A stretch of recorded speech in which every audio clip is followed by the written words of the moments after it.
Calls for an inquiry into the more than 1,000 missing and murdered Indigenous women reached a crescendo last week during the annual Premier's Conference in Prince Edward Island. But with the federal government opposed to an inquiry, the question of how best to move forward remains unanswered. Joining us now for more, Michelle Odette. She is president of the Native Women's Association of Canada. Glenn Nolan, he's a VP of Aboriginal Affairs at Noront Resources. He's the former chief of the Missinaba Cree First Nation. Charlie Angus is here. He's the NDP Member of Parliament for Timmins James Bay. Catherine Hensel, partner at Hensel Barristers, and Thomas Walcom, columnist at the Toronto Star.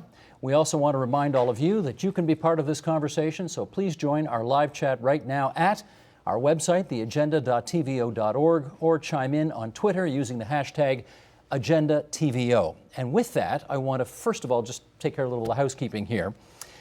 We're not where we normally are. It looks like we are where we normally are, but this is in fact a makeshift set.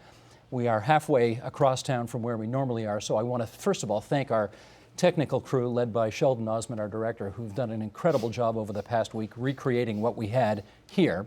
And second of all, I'm really grateful to all of you because I know this location is just not nearly as convenient as being on the subway line.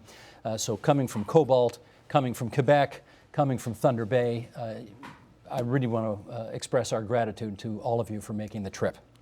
And with that, let's get comfortable for a second here, folks, because I want to set up this discussion by sharing some facts that you all know all too well, but with our viewers as well.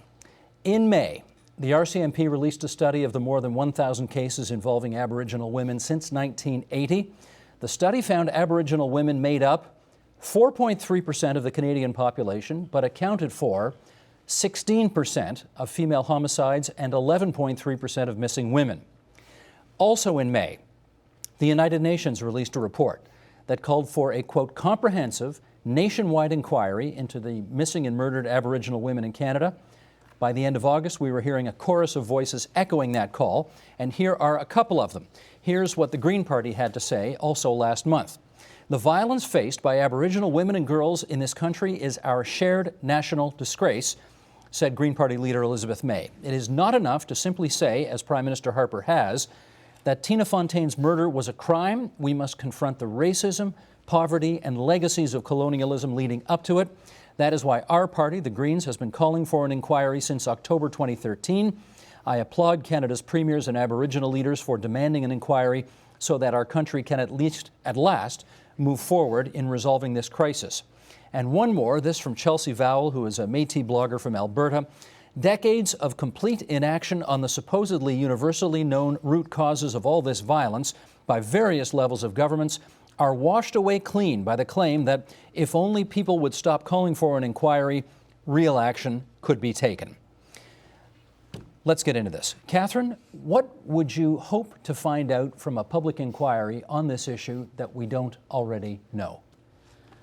How to stop the violence against Aboriginal women or Indigenous women, how to prevent further tragedies and death, what families can do, what individuals, what families, what communities, what all levels of government can and police forces can and must do to prevent further harm from coming to our daughters and wives and sisters. You think we don't know this yet? We don't know how to do this yet? Apparently not. There's a lot of causes that have been identified. One of the causes, I think, an overarching cause, is why no one's doing anything about all these supposedly known causes and why there's no coordination amongst the different levels of government, and why everything that's known and has been done to date has been utterly insufficient. If anything, things have gotten worse. Thomas, what's your view on the advisability of having an inquiry? I'm jaundiced about inquiries, to tell you the truth. I think that it's a Canadian way of not doing anything. We've had a lot of inquiries into Aboriginal issues, particularly the 1996 Royal Commission into Aboriginal peoples. That, I think, took about 5 years. And nothing was, it was a comprehensive report, and it dealt, among other things, with violence against both Aboriginal men and women, because don't forget, it's Aboriginal men also have a much higher probability of dying from homicide than non-Aboriginal people in Canada. So if I understand your position, it's not that you don't think this needs further investigation, it's that you think royal commissions are useless. Well, I think there's been a lot of investigation, and it would make more sense now to take some of the recommendations from some of these reports, including the 1996 Royal Commission, and begin to act on them, rather than start all over again from square one. I think, by the way, the Prime Minister is quite wrong when he says this isn't a sociological problem, that it's a criminal problem. It is exactly a sociological problem. It's a structural problem. But those issues my sense is that the causes, the structural causes, have been talked about for a long time. They include poverty, lack of education, they include family violence, other kinds of violence. They can include racism. They include the particular history of the Aboriginal peoples in Canada. And the time now is to actually figure out something to do. That would be my suggestion. Former Chief Nolan, what's your suggestion?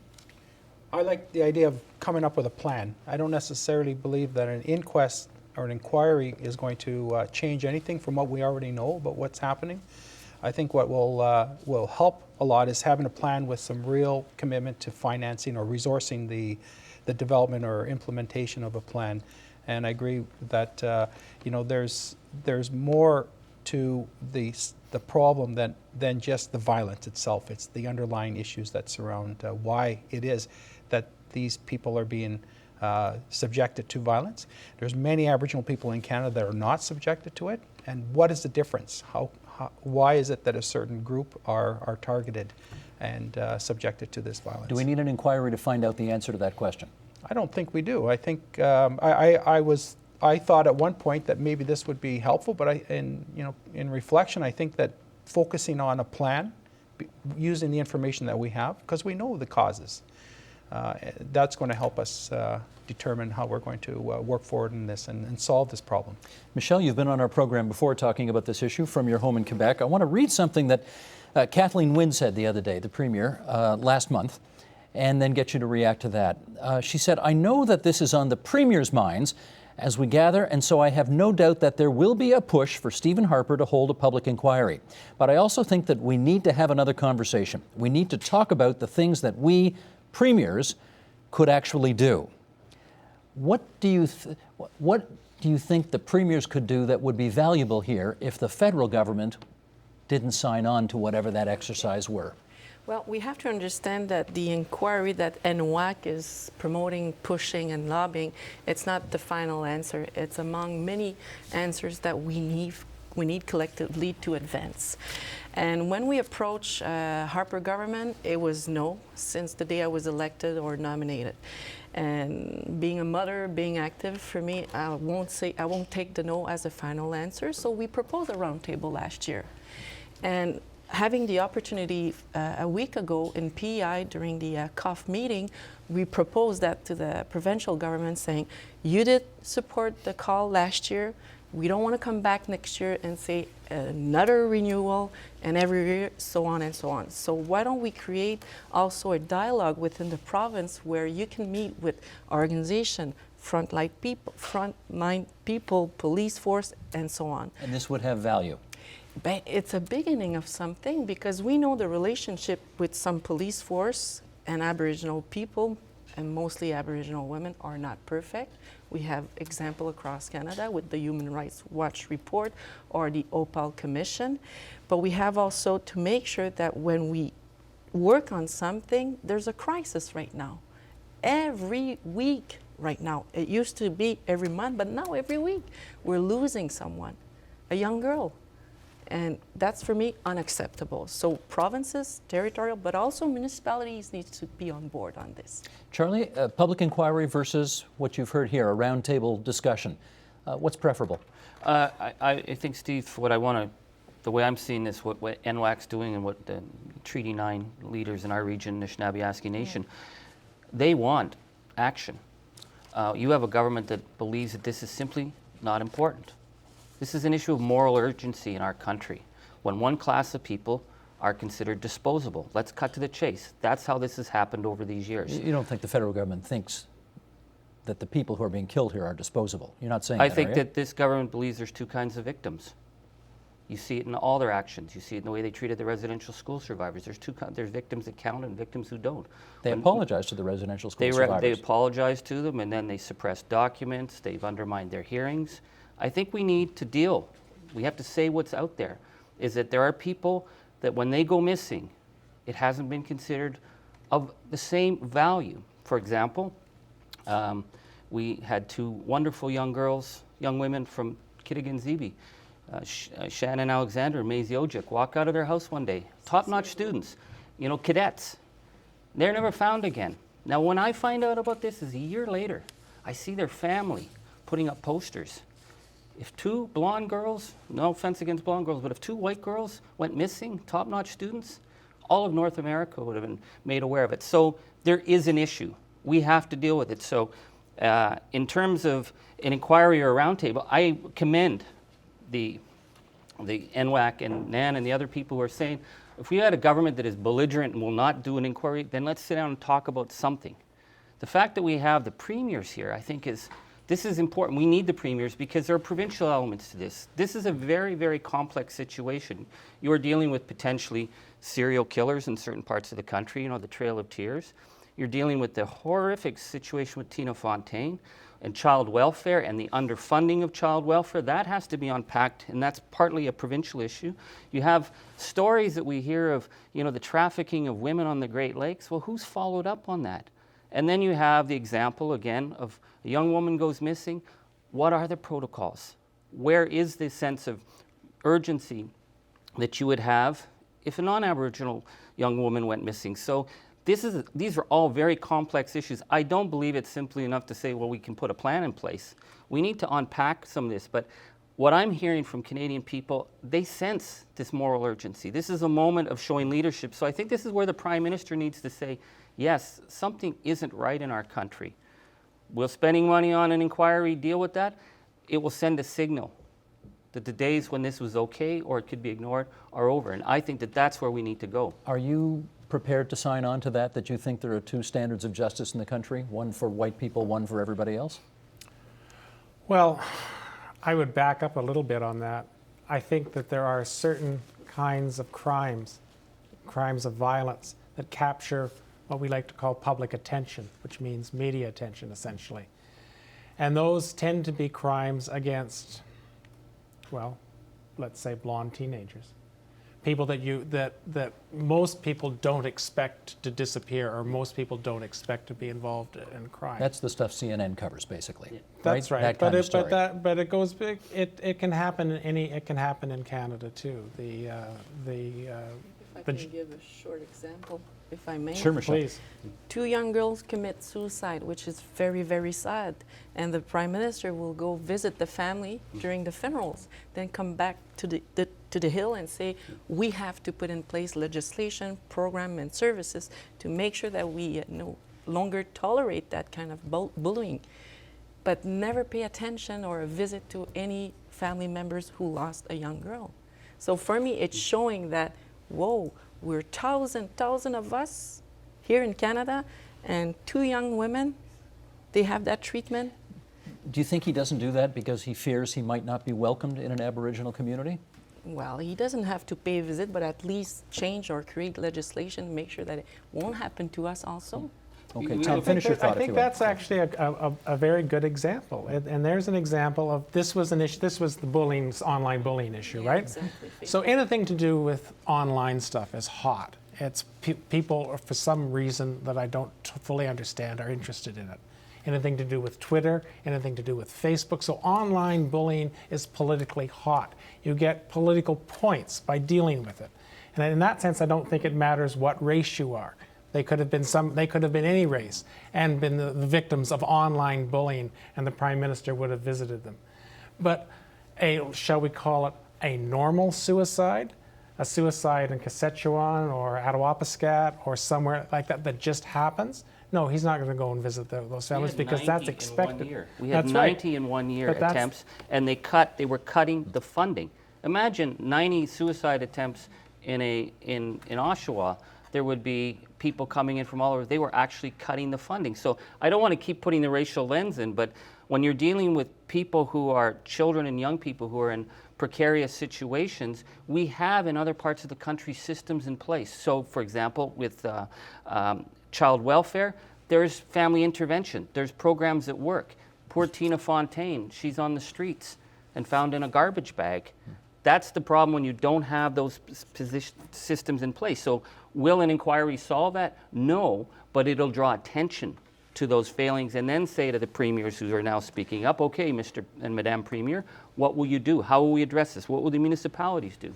Catherine, would there be an expectation that when Tina Fontaine was found, that the Prime Minister of the country, as he has in these other examples, would have gone to her family for a personal visit to express his regrets? Absolutely. And the fact that he feels uncomfortable going on into a First Nations community is his problem. Well, we don't know that that's the case. Yes, but if we're, it was suggested, but that would be something that he has to deal with. And that's part of a broader set of issues as well.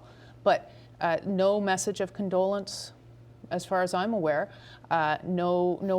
Virtually no acknowledgement other than this is a policing issue.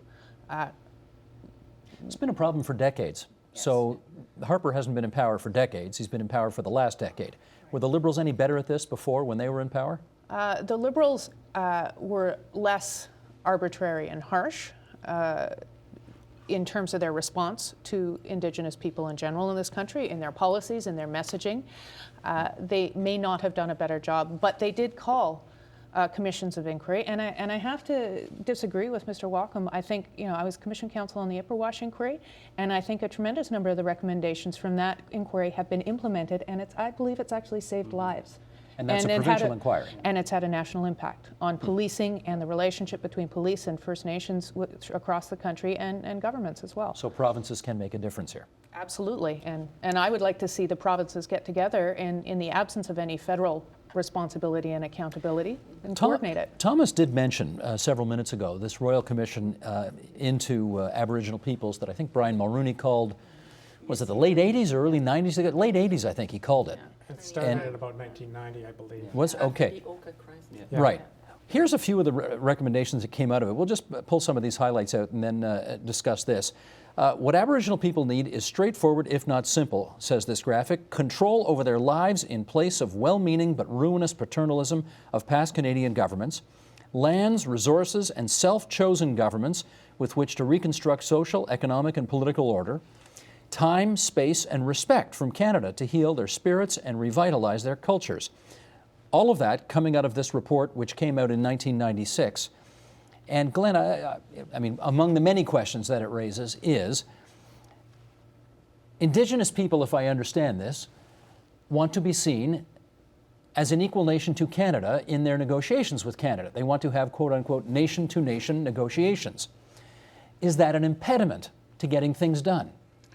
I think more importantly is the opportunity that's presented to communities to step away from the paternalism of the Indian Act, to work with other like-minded individuals or corporations that want to develop resources in their territories, to lead them away from dependency on government. And we're seeing that in many jurisdictions right across Canada, where companies are working very well with communities to build whether mines or hydroelectric projects. We saw that in northern Quebec. We see that in northern Saskatchewan, the territories, northern Ontario, in the Ring of Fire.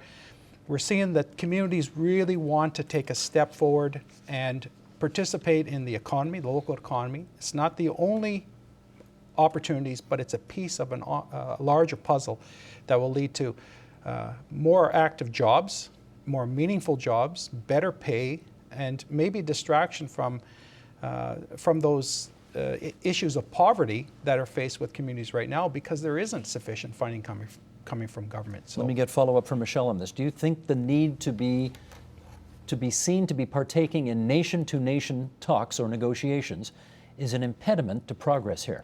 It is, and we have to be frank also that within our own nations, women has or need to take a place. And in order to do that, right now, because we don't have the capacity with the financial aspect, any government, could be our own or the federal and provincial government, to support the women's group in order to be ready to compete, to be at those table and making sure that they're part of that change or this economy. And it's not the case. And if we want to see that change, women are living in poverty. And the majority of the women that we saw on the numbers that you present for the RCMP, missing and murdered women and young girls, were living in extreme poverty. I don't want to say they were prostitutes, but their condition of life were very, very sad compared to Canadian women. So for me, nation to nation, but needs to include Aboriginal women also. Apropos, Charlie, of what you were saying a few moments ago, Tina Fontaine was a photogenic young woman. Let's put it that way. I mean, she made her story, unlike so many of the others, made the front pages of all the papers. In a bizarre kind of a way, does that present a better opportunity now, some momentum, if you like, to make some progress on this? Well, I think what should come out of any tragedy is momentum. And going back to Ipperwash was a tragic moment in Ontario history. You know, it destroyed, took the life of Dudley George. For the Ontario Provincial Police, it was also traumatic.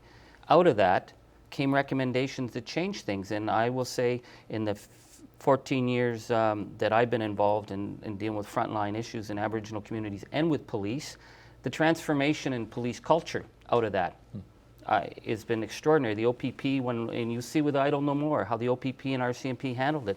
They learnt those lessons. So I think Tina Fontaine, her death should not be in vain. It is such an awful tragedy that Canadians of all stripes are saying, let's do something here. So what is that solution? I don't know. But I know that when you look at the issues, if you start to deal with the issues of the child welfare institutions, the underfunding, the lack of support in home environments, so that a young woman like her gets broken off from her family, ends up on the street. You know, these aren't natural occurrences. This is what happens when you don't have systems in place. We have systems in place in non-Aboriginal communities to protect children at risk.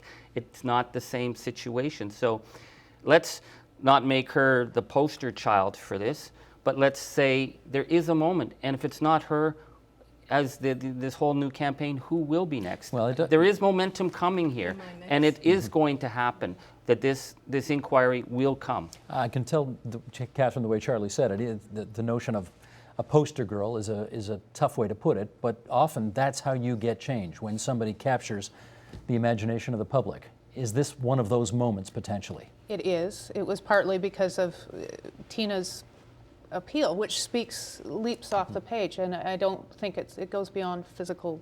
You know, she had a sparkle to her. The chief of police in Winnipeg put it at the forefront and properly and showed some real leadership, and that's what's necessary here. And characterizing this as a horrific crime that most Canadians wouldn't tolerate. About a bag of puppies or kittens, so that we should all be horrified. In our communities and our families, we're already horrified. We all know we all know the heightened risks that our children and that we face as Indigenous women. But for that man, for the chief of police in Winnipeg to step forward and characterize it in a way that non-Indigenous Canadians could really appreciate, I think that had tremendous value as well. Glenn, you wanted to add? Well, I guess it was a follow-up on something that Charlie said, that you know, we need strong leadership today, and whether it's you know, from the government of Canada or the provinces or from our own leadership in our communities. You know, we were self-sustaining at some point in the past. We looked after our own people, and today we've lost that ability. In many circumstances, we don't start with strong families, and we don't have strong communities to support or to point out what's not right. And I think we need to change that. And I think by empowering all of our people, and you know, it's not just women that are affected by violence in Aboriginal communities, it's men. And as Tom pointed out, that you know, we have this these circumstances that lead to this type of violence that doesn't do anyone any good. And where do we start? I go back to how we can develop some sort of plan that helps communities build foster better relations amongst themselves and work towards stopping that kind of action. At the risk of diving deeper into this controversy, but we are going to, let's talk gender here. And Tom, I'm going to ask you first to comment on these numbers here, because over the past 3 decades, there has been, appropriately so, considerable attention put to the 745 murdered Aboriginal women who have captivated so much of the public's imagination in an effort to improve things.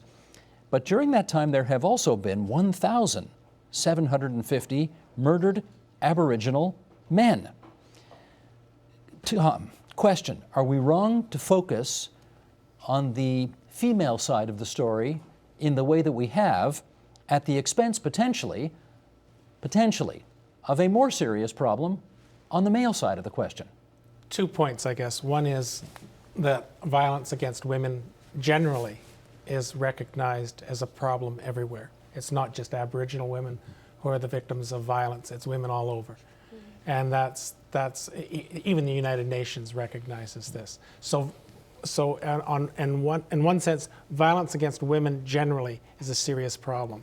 The second thing I think you want to put over that, and is that violence against or among or against Aboriginal people generally in Canada is also a huge problem. And that's why you have men as well as women who are the victims of violence. I think probably if I were a statistician, which I'm not, I would be able to tell you that men generally are more likely to be murdered than women generally. Mm-hmm. So we would expect Aboriginal men to be murdered more often than Aboriginal women. But the murder rate is so much higher among Indigenous people in Canada than among non-Indigenous people in both sexes. So I think both things have to be dealt with, if you like. And there is a serious problem of sexism in society in general, and I expect also in Aboriginal and Indigenous on reserves.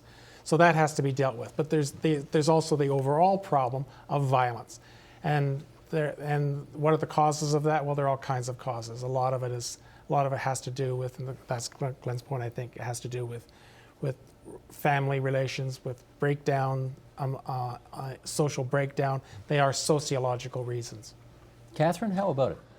I think it's important to note that there is heightened levels of violence within our communities and amongst our families, but we're also disproportionately victimized by non-Indigenous people. As an Aboriginal woman or an Indigenous woman, I'm 4 times as likely to be murdered as a non-Indigenous woman. But I was looking in preparation for this show. I'm 2.5% or 2.6% or 2.6 times more likely to be murdered or suffer violent crime at the hands of somebody I don't know. So if people I don't know is a rough, category of non-Indigenous people, it's still disproportionate. An Indigenous woman is still more than 2.5 times more likely to be victimized at the hands of somebody from outside her community. Loretta Sanders, a recent loss that by the Innu people in Halifax, is alleged to have died at the hands of her non-Indigenous roommates. Robert Picton was not an Indigenous person. Tina Fontaine is a member of Saugeen First Nation in Manitoba. That's not where she died. She died on the streets of downtown Winnipeg. There's no indication, there's no reason to believe that she was killed by an Aboriginal person. So it's important to look at our own communities and our own relations and vulnerabilities there, but that is not a full answer to why we suffer such high levels of violence. Michelle, what's your view on the fact that, yes, Aboriginal women, as has just been pointed out, face a much higher likelihood, a disproportionate likelihood of being the victims of violence, but Aboriginal men do too, and maybe even more so? And if it's the case, and we've learned that when I saw the reports, and I was like, okay, we work for the Native Women Association of Canada, but I have three sons, and I want to make sure that they're not ending on that statistic also. Meanwhile, with this inquiry, it would also help to put a light on why our women are being killed, our women, and sex trafficking. I mean, human trafficking, it's an emerging, comment on dit ça, un problème émergent, it's something. Emerging problem. Yes, in our communities. And it's not from our own people. It's a network that I was affected by that, my own family, my own niece. So it's, for me, this inquiry will help us and help our men at the end of the day also. Charlie, is it wrong to focus so much on the female side of this problem? I think the numbers, percentage-wise, I don't know, are probably not all that different from non-Indigenous, because more men engage in violence traditionally than women, so more men can be victims of violence, more men can be part of violence. I think where the numbers, and this is where I think we need to be able to break this down into what it really means on the ground. In our area, Treaty 9, many young people leave home at 13 and live in boarding houses. Why don't you just explain, take 30 seconds to say what Treaty 9 is? Sorry, Treaty 9. Treaty 9 is the far reaches of northern Ontario, so it goes all the way up through James Bay and over past Thunder Base. So many of these communities, we don't have schools, high schools. So children don't have a high school, you leave home at 13. So it's a series of boarding houses in order to survive. So that's for young women and for young men. So both are very vulnerable in that situation. I know a young woman from Attawapiskat. I used to call her all the time. I had my staff call her. I mean, she went through 6 boarding houses just to finish school. That's an extraordinary pressure and a vulnerability. But we had 6 young men leave home at age 13 to go to school in Thunder Bay, and were found floating in the river. And nobody's ever explained how those young men got there. Am I to believe that 6 young men who grew up on the rivers somehow decided to kill themselves by jumping in a river?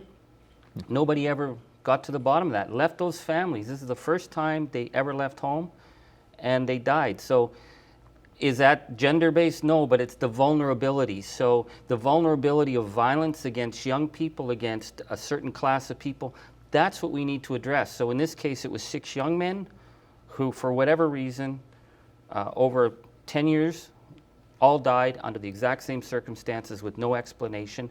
But on a larger pattern, it tends to be women because they are more vulnerable. I should go to Glenn on that, because that did happen in your home community, right? That was Thunder Bay, and we're not going to get to the bottom of this because they canceled the inquiry. They canceled. Well, there's a recent decision that they have to have more Aboriginal people on the jury, and they just haven't been able to have enough seats filled by So Aboriginal is it canceled people. or postponed until they can? I'm sure it's postponed until there's a sufficient numbers on there. But you know, we see this. I think the issue that Charlie raises it's important. Racism is important, and we hear about that. And as I said earlier, you know, it's not just the leadership of the federal government that we need. We need to have strong leaders in our communities. And I have to reach a hand out to Mayor Hobbs from Thunder Bay, who has done a tremendous amount to try to build that bridge between the Aboriginal groups and the rest of the people in Thunder Bay. Can I ask you this follow-up, though? Are the issues that make it dangerous to be male and Aboriginal in Canada the same issues that make it dangerous to be female and Aboriginal in Canada? Well, I think that the challenge that we have in differentiating is who's the perpetrator. And I think that violence perpetrated by men, because most women are subjected to violence by men, we have to deal with that core issue. Why are men, do they feel that they can be violent and be violent towards other people? And I think we have to get to that. And it's not just Aboriginal people that are violent. And it's but I think if we're able to break it into components and deal with racism in one aspect and deal with family violence in other aspects. I know one year in one of the northern communities that I was part of, in a tribal council, they had over 1,000 calls a year of domestic disturbance within that community. That's 3 calls a day. And it's not a very large community. It's a community of 1,000 people.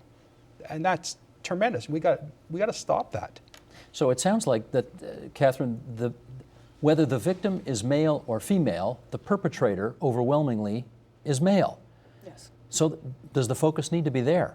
The focus needs to be on the reasons for the violence, which, as I think Glenn's conceded now, we don't know the reasons, and we don't have the means to get to a good plan because we're sitting around this table as relative experts speculating. So that's why a public inquiry is needed, but there's overlapping issues. I think many of the same reasons that Aboriginal men are victimized are the same issues and reasons and causalities, and would have the same preventions as for Aboriginal men. But then there's different and distinct reasons why Aboriginal men, one of which is men are often engaged in violence, and for the reasons that men do, I don't know. And so why are women vulnerable specifically? And so I think there are a separate set of issues there that deserve their own scrutiny. Well, there seem, Michelle, to be two kind of things emerging here. Interrelated but different. Violence within Aboriginal communities, violence from outside the Aboriginal community but on the Aboriginal community members. Are there two different solutions to these interrelated problems? Well, I have to say yes. If I'm wrong, I'm a human being. Because when we will do, and I hope we will do that inquiry, for me, my understanding is we will be able to call the people and to be witness. NWAC, we try. When I was with Quebec Native Women, we tried, but the people didn't come and show up to our table and say, give us the solution, give us the support, or give us the funding, or whatever, can we work together. The inquiry will bring the people together, and also to make sure that after that huge exercise, we will be able to have a blueprint for a plan of action, where specific approach for communities, for urban setting, for also urban First Nation, Métis, or Inuit communities, but also the relationship with Canadian people. So how come with the 500 probably recommendation over the years that we collect on family violence within the communities or outside, nobody responded, or not enough? So the inquiry will also bring back those recommendations so we can have a social response, a police response, a justice response, and a governmental response. Let me just confirm. Your party, the NDP party, we're going to have an election next year, so this will come up as an election issue, no doubt. Are you confirming that you will call a public inquiry into this? In the first 100 days. In the first 100 days? Have you needs met to be with done. Justin Trudeau and the Liberal Party? Yes, I did. What's his commitment or not been on this issue? Since 2006. Same thing. They will do it. I want to bring Tom back into this discussion because you've written about this, and in your Toronto Star articles, you have quoted the RCMP, who say that 90% of the killings of Aboriginal men and women are committed by family members and or people known to the victims. And I wonder whether or how that information ought to shape whatever discussions go forward on this issue. Well, let's assume, first of all, that they're correct in that. The logical conclusion of that is that while there are issues where Aboriginal women are attacked or murdered by strangers, and we talked a bit about that actually before going on your show amongst ourselves, if that statistic is correct, then the vast majority of incidents of murder, in this case, are committed by people that the victim knew. And that's, by the way, that's quite similar, according to the RCMP, with, excuse me, Non-Indigenous murders communities. against non-Indigenous people. Yeah. So the answer then, so the question then becomes, and this is something that the 1996 Royal Commission talked about, how do you actually deal with that? And their recommendation, in a nutshell, was to do everything at once. That you have to deal with things like education, and at the same time you have to deal with things like family dysfunction, if that's indeed a part of the problem, and you have to deal with building up a community in the kind of way that Glenn's talking about, and that it's not sufficient to do just one thing, that you have to do it all, and by the way, probably spend a fair chunk of money doing it, although that money isn't by itself isn't necessarily the answer. Does that sound right to you, Glenn? Everything all at once? Well, we need to start somewhere. And the sooner we get started, I think we're going to build a greater case for dealing with some of these issues in the communities and saving lives. Ultimately, that's what we need to do. Catherine, what about that issue we just talked to Tom about there? How does the notion that 90% of the victims knew their assailants, How should that shape the discussion going forward in terms of finding a solution? I think it's not necessarily straightforward. Loretta Sanders, for example, knew her alleged killers. It's likely that Tina Fontaine had met and knew her killers. Robert Picton's victims knew their killer. So it's not to suggest that many of the Aboriginal women who have died in Canada have not died at the hands of family members or community members.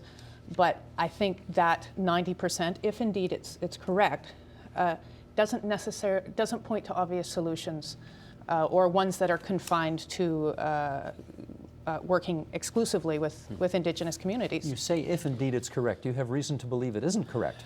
Well, I think that there's a natural reticence, and certainly I think Michelle can speak further to this too, amongst Indigenous communities and families, especially families who've been recently victimized, to working with the RCMP. And so I would have some question as to whether people were responsive to the RCMP's questioning and whether the RCMP actually has a complete picture, because I'm not sure that they have complete access to all the information that NWAC has and that Indigenous leaders would have as well in communities. We should just point out, everybody keeps mentioning NWAC, and in case you don't know the acronym, Native Women's Association of Canada, that's whom you represent. Yes. Do you have reason to be suspicious of the 90% figure that the RCMP put out? Well, they just gave us a cold number, if I can say this in English, because we did ask, what does it mean, where they're coming from, who are those persons, community or men, women, we don't know. So it stopped there. So for me, it's showing us another example where we need to study further to make sure when we found out, oh, it came from there, so we put in place a strategy that it will well be appropriate for it. Charlie, to what extent do you think Aboriginal communities themselves need to take greater ownership of the solution here? Well, I think when we frame that question, we need to look at what resources are available to deal with issues. I know in our region, people in the non-Aboriginal communities keep hearing, oh, the residential schools, when are they going to get over it? I mean, these were like went off like an atomic bomb within the family. You hear people say that? People saying, when are they going to get over residential schools? I hear all kinds of stuff. You hear it all the time, eh? I hear it all, yeah. Huh. Well, because they have no, people didn't see it, the effects. We see it. It's like a black cloud that is over all my communities. And I see amazing people on the ground doing the healing, working with the next generation. This is intergenerational violence that has been suffered here. Mm-hmm. Children whose grandparents and grandparents were sometimes abused by the same person in the school systems. That's a horrific legacy to put on communities that were very isolated, had never dealt with communities or people from the outside before. So I see all manner of great efforts, the healing circles, the attempts to find these solutions, but you need resources. And again, non-Aboriginal communities have access to psychiatric services. We pretty much don't. We don't get to see psychiatrists coming into our region. It's almost unheard of. Child welfare. It exists to make sure the child can stay within the family. That doesn't happen on reserve. They get taken out and put in foster care. So to say, get over it, take ownership of this, it's not that simple. Well, I tell you, there's a lineup of people willing to do it who say, we're ready to go. So you need your players at the table. So that is part of the issue of the violence. And certainly we need to deal with that. But I would think if we have the goodwill of the Canadian people, and I believe it's there. I believe Canadians are so much further ahead than their politicians on this. Canadians don't know what went wrong, but they want it fixed. That if we said, we need some programs in here to start dealing with this, we can make enormous steps forward. But we still have the issue of the victimization of people who are young women who are being trafficked. Still have the issue of what happened on the Trail of Tears. Still there are women who are probably not even identified as Indigenous who just have gone missing because they were marginalized. And what happens then? There's a lot more here than a simple answer that we can come up with. But these pieces all need to be addressed if we're going to be the country that we were meant to be. Okay, normally I would say, if we were in our studios at Yonge and Eglinton, just look at the monitors here because I'm going to speak to some pictures. But we don't have any monitors here, so you're going to have to take my word for this. And when you watch the program later tonight, then you'll be able to see what I'm talking about here. I'm going to ask our director, Sheldon Osmond, to put up these pictures here, because on September the 19th, the Thunder Bay Art Gallery is going to be opening the Walking with Our Sisters art installation. You know about this? I've heard of it, yes. You've heard of it, yes. This, if you're in Northwestern Ontario, you should check this out. The installation consists of more than 1,700 pairs of adult moccasin vamps, as they're known, the decorated tops of the footwear, plus 108 pairs of children's vamps. The work is exhibited, here it comes now, the work is exhibited as a floor installation with the beaded vamps arranged in winding path formation on fabrics. We've got images of 3 sets of vamps here created by Barry Ace, Angela Albert, and Denise Akwash, all of whom, incidentally, Ontario residents. The last one we're going to show was created by Shiloh Cote and commissioned by Laurie Ojic to pay tribute to her daughter Maisie and her daughter's friend Shannon Alexander. We've talked about them. They disappeared 6 years ago near Manawake, Quebec. They were 16 years old and 17 years old at the time. Art can help. But Michelle, I want to get from you a better sense of why you think an art installation can be constructive under these circumstances. Look what we have here, the passionate people in their own respected field. And more we have people in this circle, better it is. And for me, art will reach a group of people and public awareness, humanize, and making sure that we remember behind those statistics, there's real stories, real people, real young girl, mother, sisters that disappeared. And like any artist who does something to support or remember or to teach the Canadian people that in fact it's happening here in Canada, where to go? Catherine, what do you think the impact of this can be? I think it's very useful, as Michelle said, to reach out to Canadians, to express both the beauty of the lives lost and the pain that's experienced by the families. And as Charlie said, I think Canadians are increasingly aware of, Canadians have always had good hearts, but are increasingly aware of this pain, the beauty and the loss, and the extent of the loss. And that's what's necessary for a public inquiry to take place, the will of the people, the acknowledgement of an enormous tragedy, and no clear answer, no ready answer as how to prevent it from happening in the future. That's what public inquiries are for. Can art get this issue on the agenda of some who may not see it yet? You're asking me? Yeah, who don't see this as there's Sure. a controversy here about whether or not a public inquiry is useful to moving this issue forward and getting us closer to some kind of common solution. Can art help that process? Well, art can help. Art can always help in the sense that it gets people interested in the issue. I think that's a separate question from whether there should be a public inquiry or not. But it is the more people who are interested in these kinds of issues, the better. Art in that sense, art and journalism actually follow similar patterns in that way. When you read about an individual person who has been murdered or has disappeared, it's much more, or see it on television, has much more impact than talking about RCMP statistics. So yes, of course these things help. Charlie, I'm going to try something unusual here, which is to get you to say something nice about a Liberal and a Conservative. We had the fairly extraordinary thing take place over the past couple of weeks of seeing a former Liberal Prime Minister, Paul Martin, who has, I think it's fair to say, dedicated much, if not all, of his post-prime ministerial life to making progress on Indigenous issues. Former Conservative Prime Minister Joe Clark and the former head of the AFN, Assembly of First Nations, Ovid Mercredi, come together in a new, what are they calling it? A new partnership. Canadians for a New Partnership, to try to shine the spotlight on some of these issues. What's your view on how constructive that can be? I think it has the potential to be an extraordinary movement forward. I think the Canadians want a resolution. They don't know what went wrong with the treaties, and they don't know how to make it right. I don't know if any of us necessarily know how we're going to fix these things overnight. What we want is a relationship. This was the relationship that was going to be as long as the river runs and the grass grows. And it is the primary relationship in Canada. It is the fundamental relationship, and it's a broken relationship. So to see former prime ministers come together and say, we didn't fix it in our time, but we need to fix it now, I think that that has the potential to get this discussion changed, because the problem we're seeing politically now is that we're in a very vicious political world, a very dumbed down world.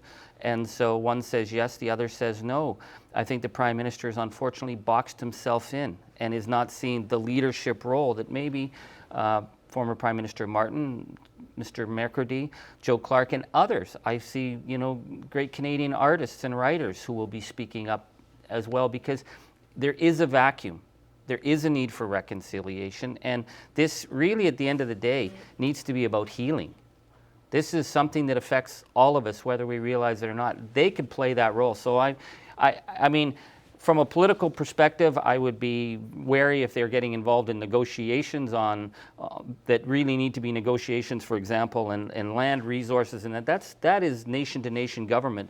But in terms of the bigger the moral issues, the issues of child welfare, the issues of education, the issues of how do we rebuild our communities, I think they could play a great role. Glenn, what are your hopes for that process?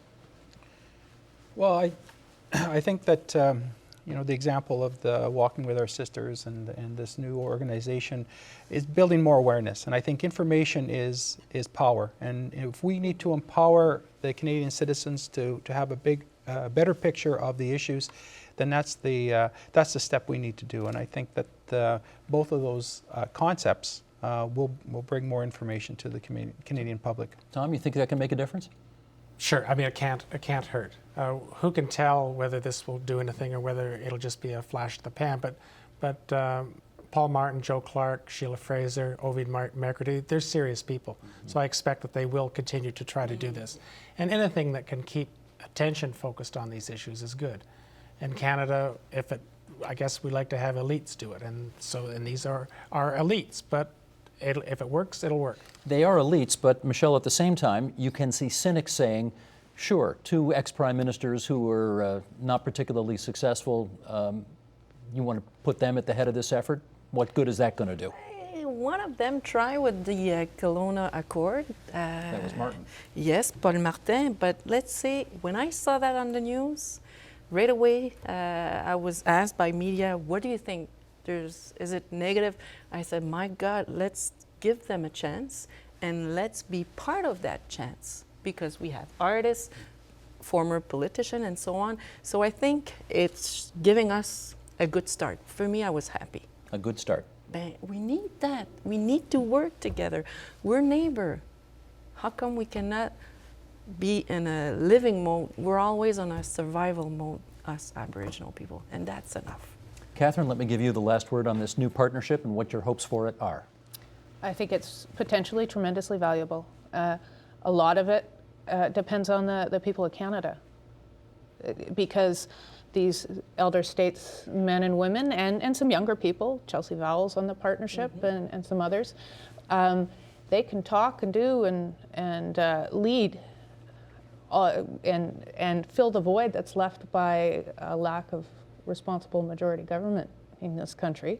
They can fill that void, but if Canadians don't follow them, because this is about educating Canadians. Aboriginal people know all about Canadians in Canada, and so as much as we need education, but these issues, a lot of these issues will only be solved when the public knows who we are, what has happened, what's gone wrong, what's going on right now, and how we can change it together in partnership. So I hope and pray for their continued energy and commitment to this, but it's one hand clapping if Canadians don't follow their lead.